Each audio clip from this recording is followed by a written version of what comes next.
Sur le tarmac de l'aéroport international Ahmed Sékou Touré ce jeudi, la délégation du Conseil national de la transition s'embarque pour Farana en compagnie de ses hôtes de la Ligue islamique mondiale. Après 45 minutes de vol, elle est accueillie par les autorités locales et sages de la préfecture. L'objectif de cette mission est d'identifier le site devant abriter la plus grande mosquée de la ville natale de feu président Ahmed Sékou Touré.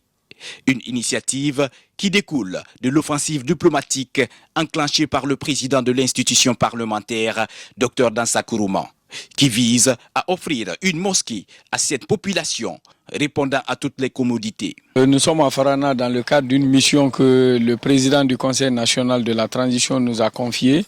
C'est la mission d'identification d'un site pouvant être utilisé pour la construction de la grande mosquée de Farana. Le président du CNT, c'est pourquoi nous aimons le qualifier le guide de la révolution diplomatique parlementaire, parce que depuis qu'il est à la tête du CNT, ça c'est un pan, mais plusieurs autres offensives diplomatiques à date, il est au Congo pour participer à l'union interparlementaire. Alors c'est dans le cadre d'une diplomatie basée sur un aspect religieux. Sur le terrain, les experts de la Ligue islamique mondiale inspectent les lieux à la recherche d'une bonne superficie permettant la construction d'une mosquée idéale. Face à ce projet d'envergure, les autorités locales et religieuses ne cachent pas leur joie. Elles saluent la bonne volonté du président du CNT. Et ensemble, nous avons visité d'abord l'actuelle mosquée. Après l'actuelle mosquée, nous avons visité deux autres sites. C'est qu'il faut trouver un endroit où il peut construire une mosquée avec toutes les commodités.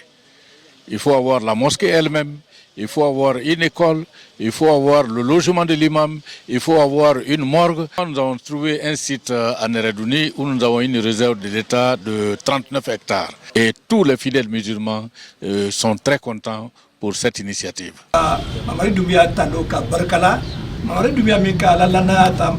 Nous rendons grâce au président Mamadi Doumbouya qui a mis sa confiance en Dr Dansa Kourouman. Nous leur disons merci. Encore merci à Dansa et à la délégation présente. Nous sommes très contents. Construire une mosquée d'envergure à Farana, pour nous, est le remboursement de la dette à Sékou Touré.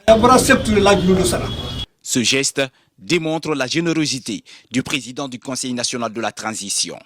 Il apporte ainsi de l'aide à la communauté musulmane en créant un cadre idéal pour l'accomplissement des obligations religieuses.